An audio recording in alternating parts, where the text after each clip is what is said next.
Craignez Dieu et donnez-lui gloire, car l'heure du jugement est venue. L'heure est venue d'adorer celui qui a fait le ciel, la terre et la mer et les sources d'eau.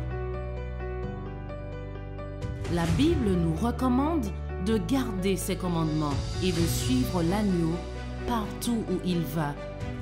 Ainsi, le petit troupeau est un ministère qui souhaite, à travers l'étude de la parole de Dieu, faire connaître la lumière du monde, Jésus-Christ le juste.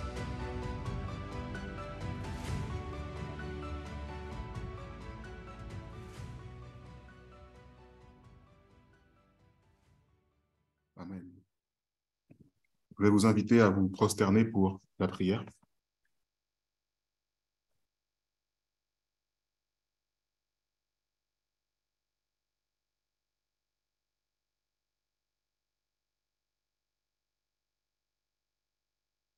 Notre Dieu, notre Père, nous te sommes reconnaissants pour tes bontés envers nous en ce matin. Merci pour ces échanges, Seigneur, édifiants. Merci pour ce rappel à tes préceptes. Merci également pour le frère Philippe qui nous a accompagnés durant ces moments de partage et d'échange. Et Seigneur, que tout ce que nous avons entendu ce matin, nous puissions aussi le mettre en pratique. Tu vois qu'il y avait une instruction toute particulière pour ceux qui sont amenés à parler de toi, à proclamer ta parole, pour ceux qui sont amenés à devenir des prédicateurs ou éventuellement des pasteurs. Et tu nous donnes dans ta parole eh bien, la marche à suivre pour faire ta volonté, et non pas une volonté d'homme, et non pas une organisation selon des principes d'homme. Merci au Père de nous accompagner durant ce moment de message, moi-même que te prie ai besoin de toi, en sorte que tout ce qui sera dit, Seigneur, provienne de ta parole et ta parole seule. Que toute gloire te soit rendue et que cette parole puisse édifier le cœur de chacun, les fortifier. Et Seigneur, comme il a été aussi rappelé durant les méditations et programmes précédents, que nos frères et sœurs qui entendent ce message puissent également expérimenter ce message, le tester, le vérifier, déjà pour eux-mêmes, pour leur propre salut. Que toute gloire, Seigneur, te soit rendue. Et c'est au nom de Jésus que nous te prions. Amen. Alors, en ce matin, j'ai intitulé le message « Témoignage du passé ». Témoignage du passé, pourquoi? Parce que nous vivons dans un temps, aujourd'hui, où nous pouvons entendre différentes choses sur des doctrines. Nous pouvons avoir différents vents qui nous arrivent, mais sur quoi nous nous basons pour pouvoir attester toutes ces choses, pour pouvoir les vérifier. Et dans ce titre, tout est dit, puisqu'il nous faut revenir sur les témoignages du passé. Tout à l'heure, nous lirons que rien n'est nouveau sous le soleil et que tout ce qui est aujourd'hui a aussi eu son cas dans le passé. Comment ces choses ont-elles été gérées et comment la vérité, malgré tout, est ressortie victorieuse? C'est parce que ces vérités du passé ont été mises en avant pour pouvoir appuyer nos propres argumentations et nos propres convictions aujourd'hui. Il y a une chose certaine, c'est que la Bible, de manière générale, va dans le sens de regarder à ce qui s'est fait dans le passé pour pouvoir expérimenter notre présent sur de bonnes bases. Ainsi, je vous propose de lire avec moi le texte qui se trouve dans 1 Corinthiens au chapitre 10 et le verset 11. 1 Corinthiens chapitre 10 et le verset 11. Or, toutes ces choses leur arrivaient pour servir d'exemple, et elles sont écrites pour nous instruire, nous qui sommes parvenus au dernier temps. Ce texte est intéressant parce qu'il nous dit que tout ce qui a été écrit, et notamment dans le passé, est là pour une application présente. Il est important de se référer au passé pour une instruction présente. Et la preuve en est, ce texte en lui-même en est une preuve. Paul, qui écrit ce texte, dit être parvenu au dernier temps. Cela montre qu'à son époque, il considérait déjà le temps où il vivait comme étant le dernier temps. Comment a-t-il vécu ce temps? Eh bien, ce serait un témoignage que nous pouvons prendre pour nous qui vivons également les derniers temps. Donc, le témoignage du passé ici a quelque chose à nous faire comprendre. Elles sont écrites pour nous instruire. Nous avons encore confirmation de cela dans le livre de Romains au chapitre 15 et le verset 4. Or, tout ce qui a été écrit autrefois a été écrit pour notre instruction, afin que, par la patience et la consolation que donnent les Écritures, nous possédions l'espérance. Encore une fois, tout ce qui a été écrit autrefois a été écrit pour notre instruction à nous qui vivons dans ce présent. Et afin que, par la patience et la consolation que donnent les Écritures, que donnent quoi? Les Écritures, nous possédions l'espérance. Souvenez-vous que cette espérance se construit sur l'instruction que nous tirons des Écritures. Et donc, il s'agit de quoi? Il s'agit de la foi. La foi vient de ce que l'on entend, et ce que l'on entend vient de la parole de Dieu. Comprenons donc que s'appuyer sur les témoignages du passé renforce la foi. C'est le sens que donnent ces deux textes que nous avons lus dans 1 Corinthiens et dans le livre des Romains. Et cela nous a encore confirmé dans le livre de Thessaloniciens 2 et verset 15. Ainsi donc, frères, demeurez fermes et retenez les instructions que vous avez reçues, soit par notre parole, soit par notre lettre. Alors, je crois qu'il y a une erreur, c'est 2 Timothée 2 et le verset 15. Demeurez fermes et retenez les instructions que vous avez reçues. D'où viennent ces instructions? Elles doivent venir de la parole de Dieu. Elles viennent de ce qu'on entend, et ce que l'on entend vient de la parole de Dieu.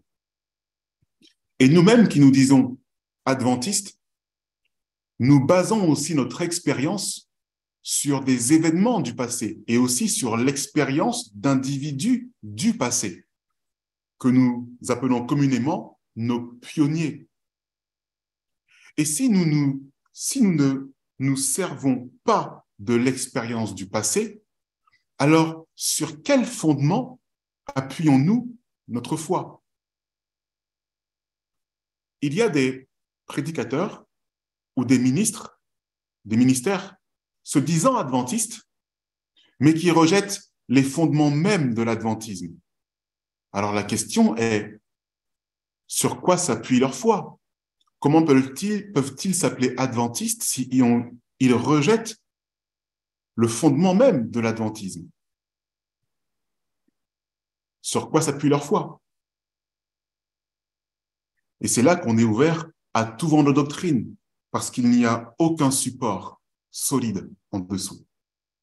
Et la Bible entière nous invite à prendre en compte les témoignages du passé. Ainsi, nous pouvons lire dans Jérémie 6 et le verset 16. Jérémie 6 et le verset 16. Ainsi a dit l'Éternel, tenez-vous sur les chemins et regardez, et enquérez-vous des sentiers d'autrefois. Quel est le bon chemin? Et marchez-y, et vous trouverez le repos de vos âmes. Nous-mêmes qui vivons à cette époque de fin des temps, il nous faut avoir comme base une expérience solide, déjà réalisée, déjà expérimentée. Ce sont celles de nos pionniers notamment. C'est aussi l'expérience que l'on retrouve à travers la loi et les prophètes, comme nous dit aussi la Bible, à travers la Bible, à travers les Écritures. mais nos pionniers eux-mêmes ont fait la même chose. Ainsi, nous pouvons lire dans Conseil à l'Église, à la page 190, paragraphe 7, ce texte que nous connaissons, j'ai envie de dire que nous connaissons même presque par cœur. En jetant un coup d'œil sur notre passé, donc ici, c'est Madame White qui parle, et qui dit qu'en jetant un coup d'œil sur notre passé, après avoir fait chaque pas en avant avec notre mouvement, je puis me crier « Loué soit Dieu !» lorsque je vois ce que le Seigneur a opéré en notre faveur. Je suis rempli d'admiration et de confiance en notre Seigneur Jésus-Christ. Nous n'avons rien à craindre de l'avenir, si ce n'est d'oublier les enseignements du Seigneur et la manière dont il nous a conduits dans le passé. Nous pouvons donc comprendre que même là, les pionniers se sont tournés vers les expériences du passé, peut-être leur propre passé, mais aussi le passé se trouvant dans les Écritures, pour établir leur mouvement, pour établir les fondations du mouvement adventiste. Et elle dit que nous n'avons rien à craindre si ce n'est d'oublier tous ces enseignements du passé. Les pionniers eux-mêmes ont fait de même. Alors, à plus forte raison, nous qui vivons aujourd'hui, sur quoi allons-nous nous appuyer?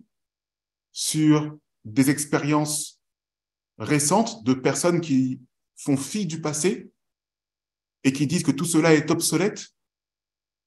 Absolument pas. Nous allons voir aussi que les témoignages du passé se vérifient aujourd'hui, se vérifient au présent. Et puis, il y a un texte que nous prenons assez régulièrement, mais qui nous dit en réalité tout cela, qui se trouve dans Apocalypse 1 et les versets 1 et 2.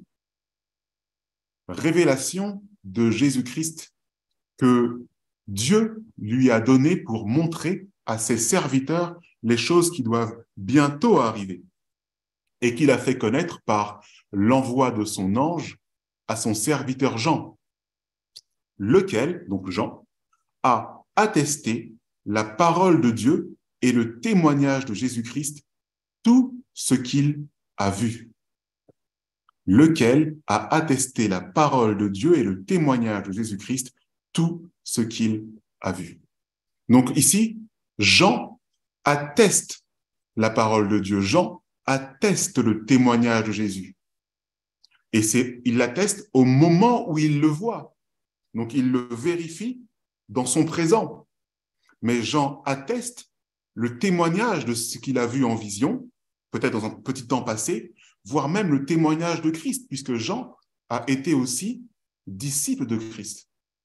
Donc Jean atteste tout cela au moment où ce livre s'ouvre devant lui. Donc au moment présent, tout ce qui est passé est attesté. Et retenez bien ce verbe. Retenez bien ce verbe, le verbe attester. Ce matin, avec le moment de la jeunesse, nous avons pris une parabole, qui était la parabole de Lazare et de l'homme riche. Si nous lisons dans Luc 16 et le verset 27 à 31, donc un peu plus loin dans cette parabole, nous pouvons lire ceci. Le riche dit, « Je te prie donc, Père Abraham, d'envoyer Lazare dans la maison de mon père, car j'ai 5 frères.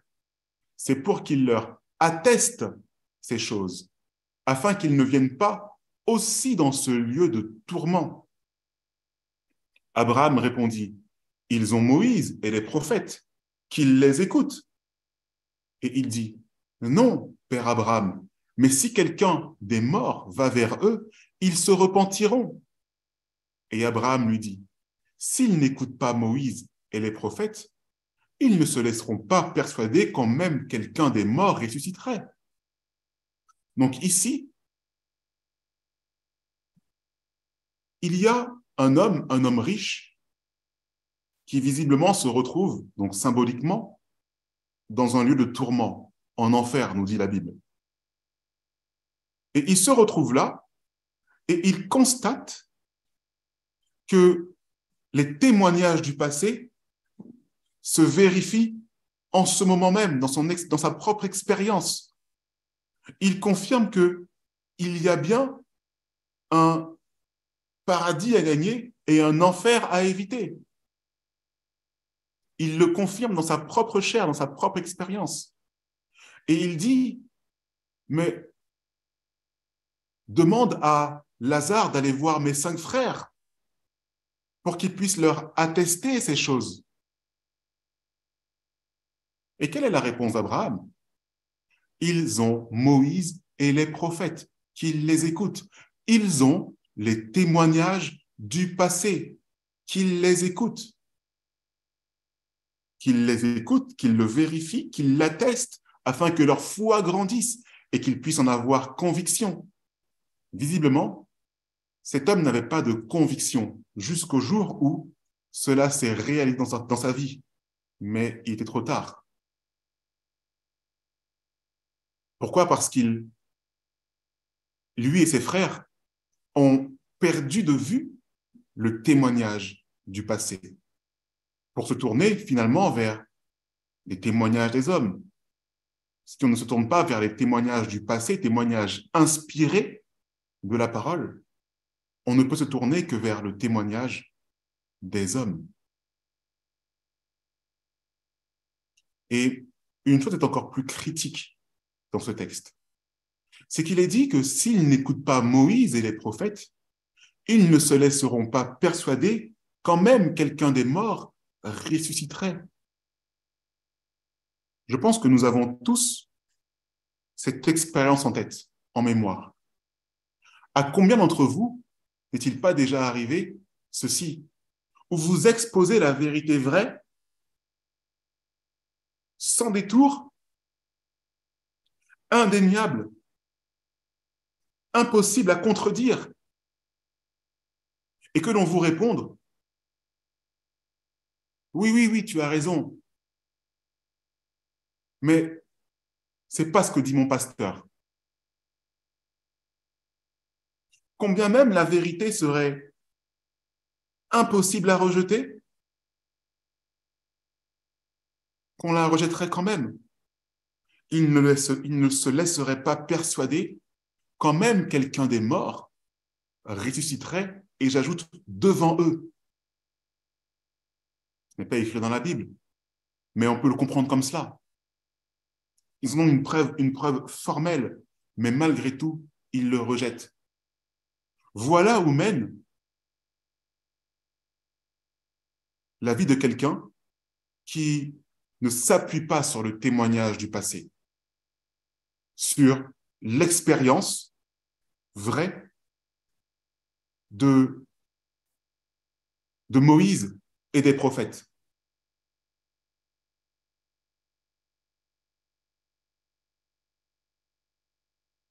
Qu'est-ce que l'on fait? On finit par se tourner vers les hommes. Nous avons déjà lu ce texte qui se trouve vers un meilleur avenir, page 95, paragraphe 8.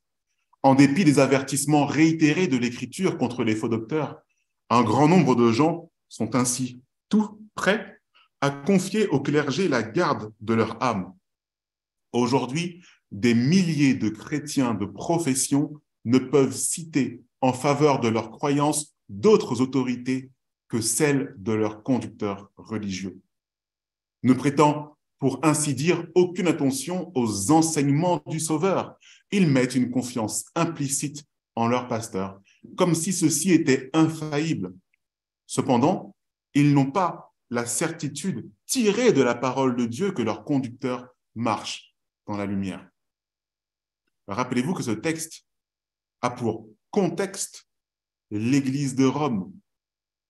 Et lorsque l'on ne se réfère pas au témoignage du passé, on contribue à l'établissement d'une Église et d'une organisation d'Église selon Rome. Il est donc important de revenir sur les fondements. Nous avons vu suffisamment de textes dans la Bible pour nous montrer qu'il est important de revenir sur les fondements qui ont été établis aussi par nos pionniers, mais plus particulièrement dans les Écritures, mes amis. Ça, c'est très important. Les témoignages du passé se vérifient à la fois dans le présent, mais c'est aussi pour nous qui vivons dans ce présent.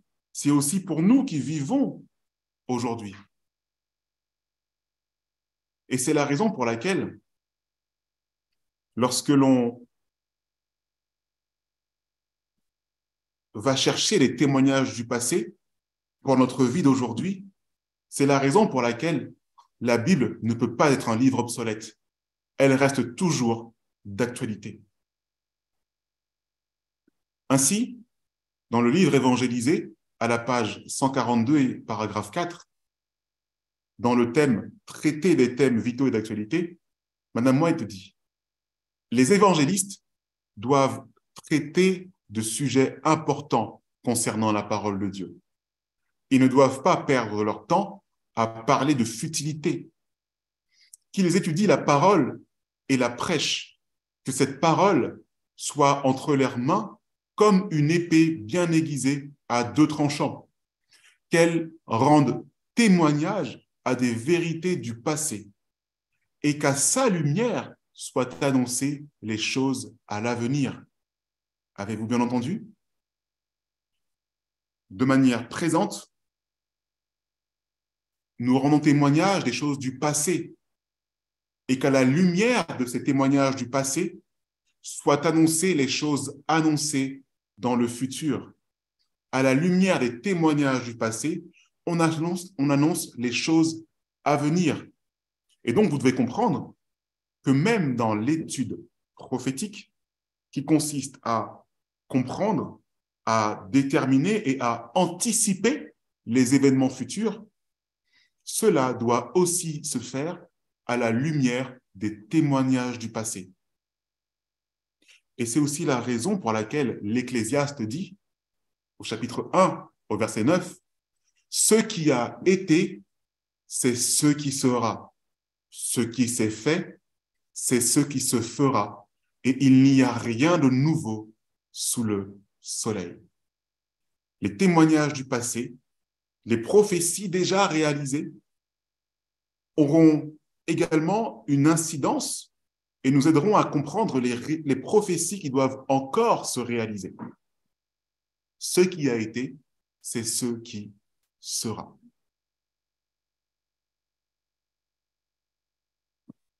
Dans le livre « Pour mieux connaître Jésus-Christ », ça me permettra aussi de conclure ce passage, vu qu'on avait anticipé le fait qu'on allait un peu déborder avec l'école du sabbat. Donc, j'ai volontairement aussi réduit. On passera à la suite dans un deuxième temps. Mais dans ce livre, Pour mieux connaître Jésus-Christ, à la page 149, paragraphe 3, le Seigneur aime son peuple et désire le conduire pas à pas, toujours en avant, sous la bannière de la vérité, c'est-à-dire le message du 3e ange. En ces derniers temps, nous bénéficions de l'expérience du passé. Les hommes de Dieu, les saints, les martyrs ont rendu témoignage de leur foi, de leur connaissance, de leur expérience et de leurs zèles ardents qui ont été transmis au monde en oracles vivants. Cet héritage a été recueilli par des témoins fidèles afin que la lumière de la connaissance de Dieu puisse illuminer ceux qui vivent dans les derniers jours. S'ils apprécient cette lumière, il leur en sera donné davantage. Et remarquez que lorsqu'elle dit « nous bénéficions de l'expérience du passé », elle poursuit en disant que ces hommes, ces martyrs, ont rendu témoignage de leur foi, de leur connaissance. Rappelons que les témoignages du passé ont pour but aussi de renforcer notre foi. Alors, si nous ne nous servons pas des témoignages du passé, sur quoi nous basons-nous pour renforcer notre foi? Mes amis, si nous rejetons les fondements, si nous leur donnons un autre sens, l'on ne pourra s'appuyer que sur le prédicateur ou sur l'homme qui vous enseigne ces contresens, n'est-ce pas? et vous voilà tout de suite en dehors de la plateforme de la vérité.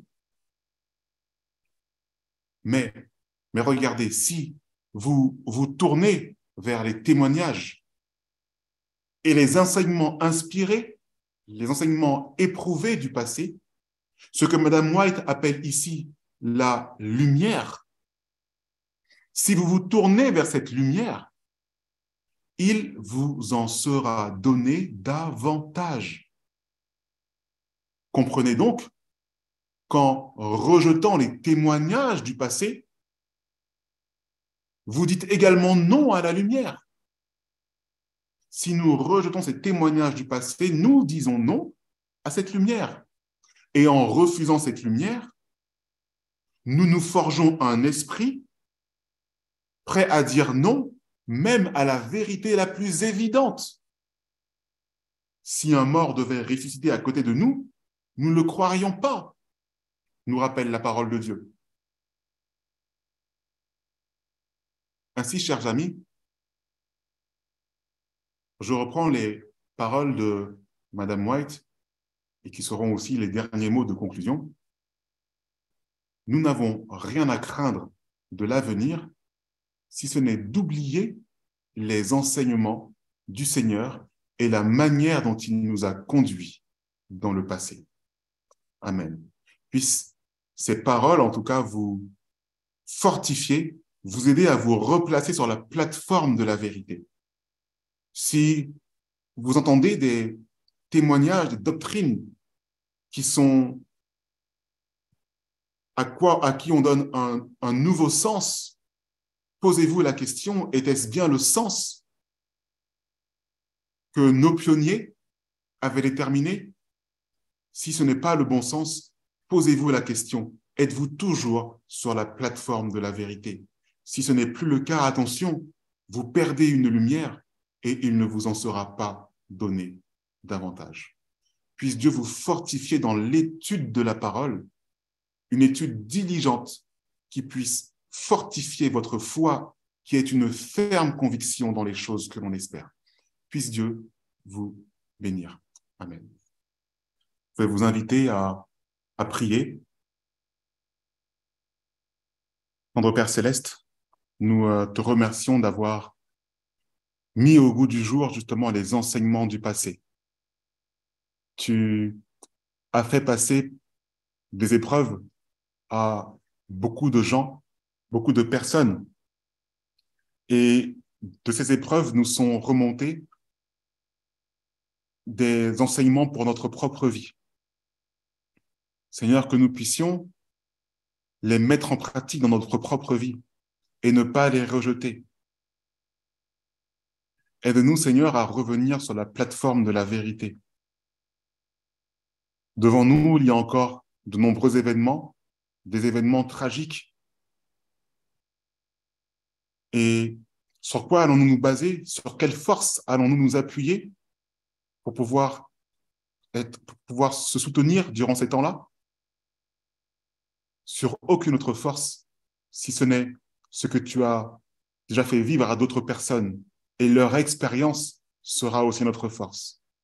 À travers ta parole, nous retrouvons toutes ces différentes expériences. Nous les retrouvons aussi dans les témoignages du passé de nos propres pionniers.